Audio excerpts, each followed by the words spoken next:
Olá, já está no ar mais um Tá na Web, o programa que te deixa por dentro dos assuntos que estão sendo falados na internet, principalmente os mais pesquisados e que viraram trends do Google. O programa Desenrola Brasil esteve em primeiro lugar nas buscas desta semana.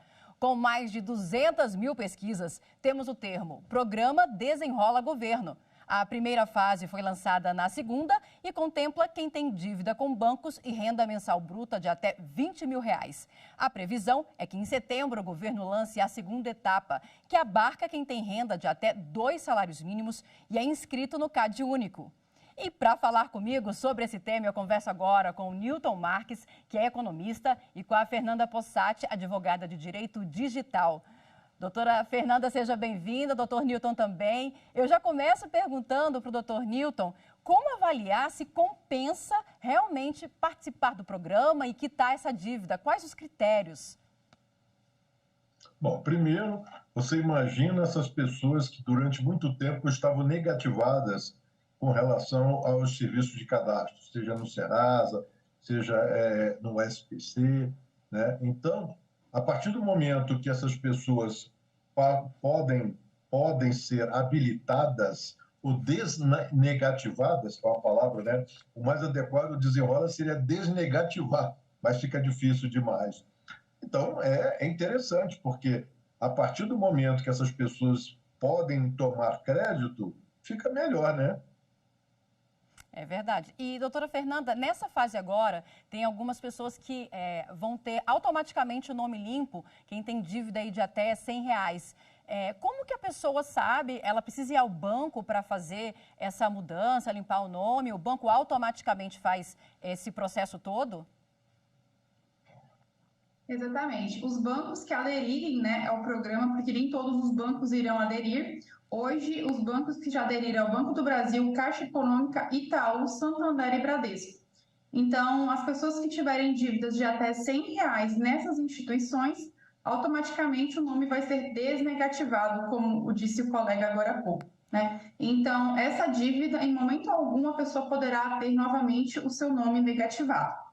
Agora, dívidas assim, por exemplo, com contas de luz, água, todas elas fazem parte aí desse pacote aí de, vamos dizer assim, para deixar o nome limpo, automaticamente, doutora? Não, aí as pessoas é dívida bancária. Aí as pessoas que tiverem problema com essas empresas de luz, de água, enfim, outras dívidas, como ela vai ser desnegativada, ela pode tomar os recursos para justamente pagar essas dívidas com as empresas de luz, de água e outros. Agora, cada banco, ele adere ao programa automaticamente, ele decide voluntariamente, o governo está fazendo, vamos dizer assim, um acordo com esses bancos para fazer esse programa? Tem vantagem, né?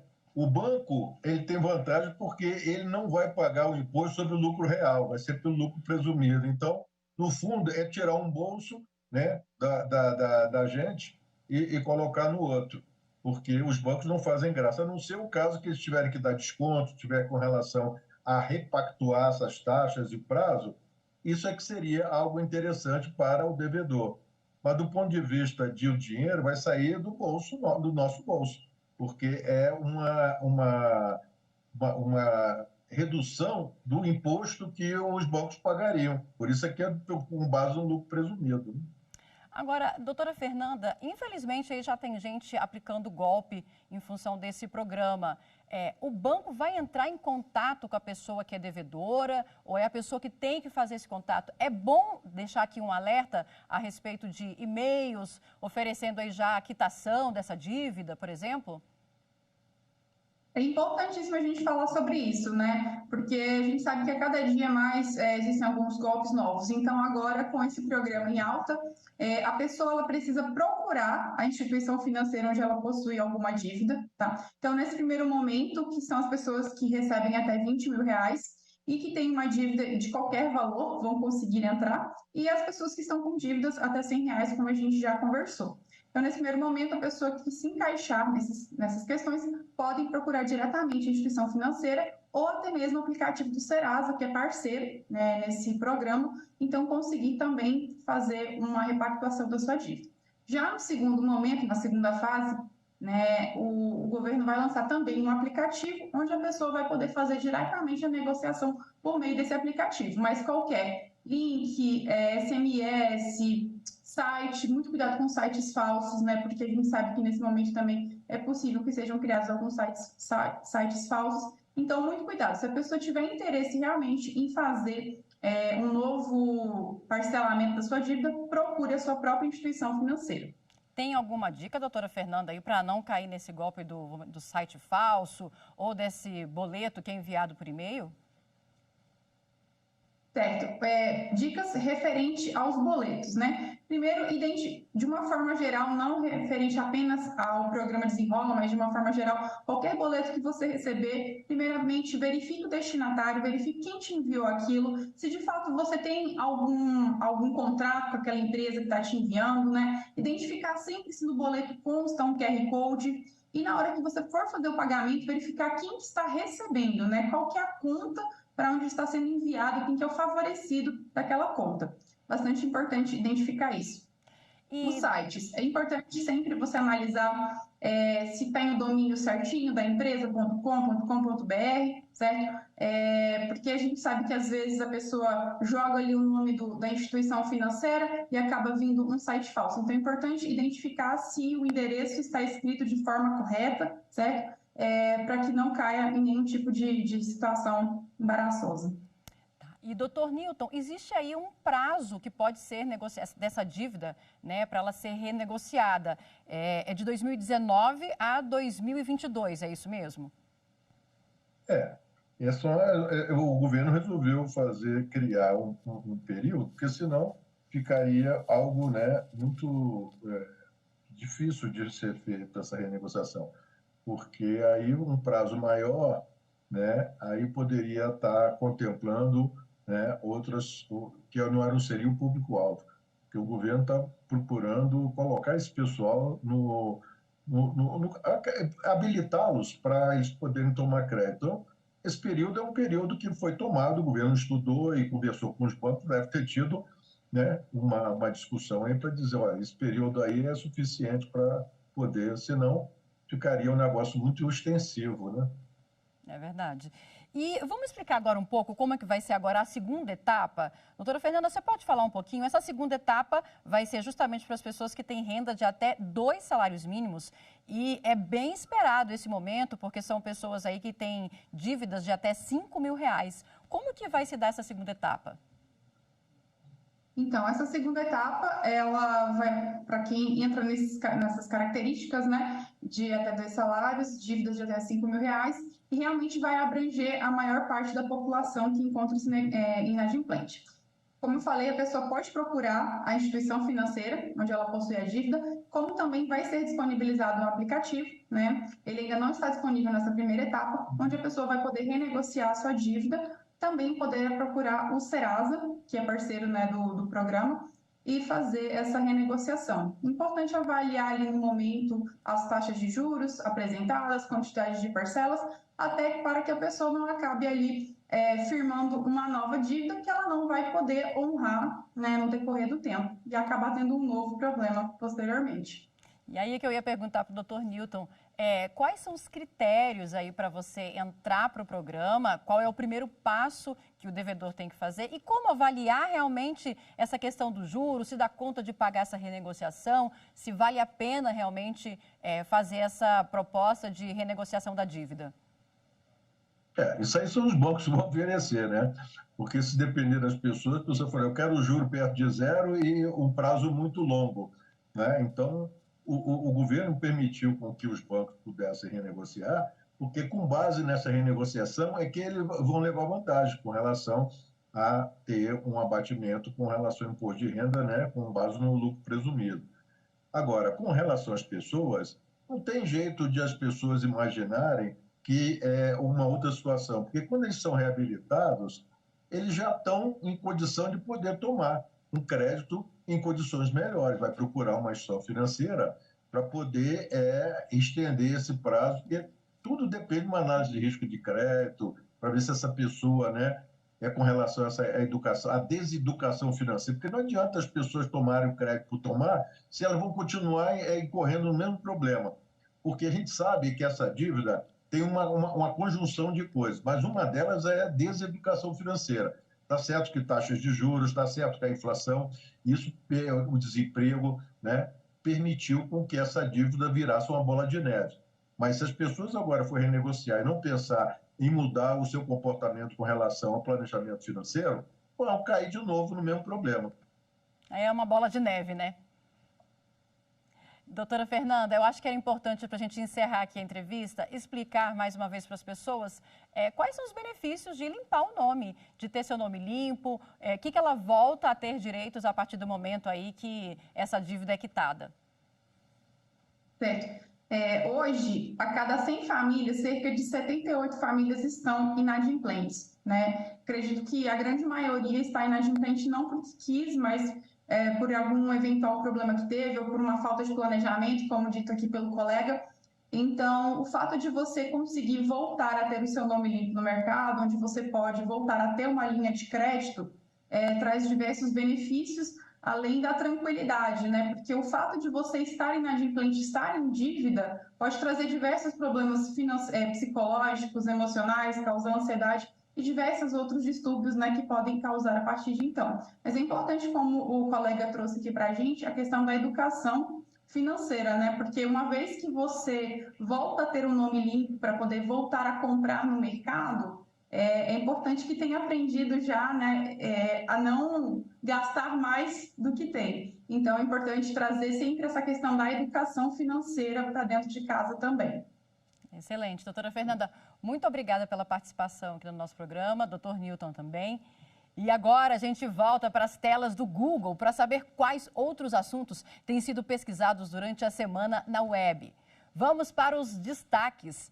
Começamos com uma notícia boa para os concurseiros e também um alerta. Acaba daqui a pouco, às 11 horas da noite, o prazo para se inscrever no concurso do IBGE. São mais de 7.500 vagas para agente de pesquisa e supervisor de coleta. O valor da inscrição é de R$ 42,20. Já os salários vão de R$ 1.300 a R$ 3.100. E o nosso segundo destaque é a Copa Feminina de Futebol, que começa amanhã na Nova Zelândia. O fuso horário vai ser um problema para quem quiser acompanhar o Mundial. O primeiro jogo acontece às 4 horas da manhã. Mas a boa notícia é que o primeiro jogo do Brasil na Copa Feminina é na segunda-feira, dia 24, às 8 horas da manhã, e a seleção enfrenta a Noruega. E o nosso último destaque, mas não menos importante, é a Barbie. Só se fala disso em toda e qualquer rede social. O marketing feito em cima do filme foi realmente um fenômeno e tem pré-estreia nas telonas hoje à meia-noite. Aqui em Brasília tem até um shopping oferecendo estacionamento gratuito para quem for a caráter todo de rosa. E você, já comprou o seu ingresso para conferir a estreia? Vamos fazer agora uma pausa e a gente já volta com mais informações. Não saia daí.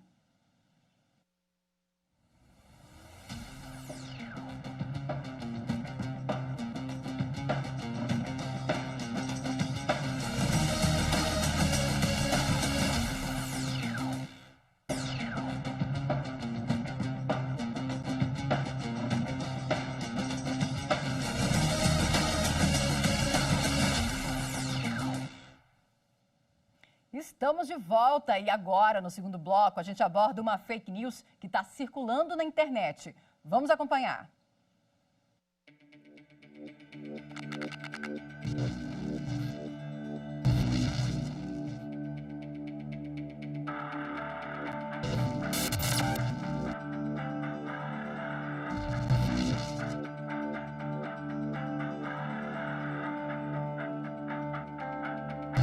Venho te alertar acerca de um vídeo que está viralizando nas redes sociais acerca do diagnóstico de TDAH, transtorno de déficit de atenção e hiperatividade, por meio de um vídeo de um teste online. Isso se trata de uma fake news. Qualquer tipo de diagnóstico sobre doença ou transtorno mental só pode ser realizado mediante parecer de profissional da saúde, né? Seja psiquiatras, neurologistas, psicólogos, e normalmente mediante uma bateria de testes psicológicos para poder aí sim dar o diagnóstico de TDAH ou não. Então, se você tem dúvidas sobre se você tem esse transtorno ou se você não tem, procure um profissional de saúde e não caia nesse tipo de notícia.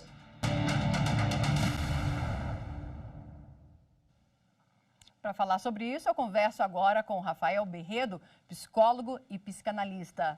Doutor Rafael, seja bem-vindo aqui ao Tá na Web. Vamos começar explicando aí os perigos de se autodiagnosticar com esses testes de rede social. Sim, sim. É importante a gente tratar que o TDAH ele é um transtorno neurobiológico. Então, por ser um transtorno neurobiológico, ele não é um transtorno que se adquire. É um transtorno que a gente nasce. Então, não tem teste que possa diagnosticar, ainda mais em 67 segundos, e longe de um ambiente controlado, de profissionais de saúde, que uma pessoa tenha esse transtorno. Por conta da gente ter hoje uma geração que tem muito mais acesso à informação, uma geração que tem muito mais informação de pronto, é comum aparecer, não digo nem só esses testes, mas algumas informações que a gente precisa checar para saber se tem algum tipo de veracidade mesmo.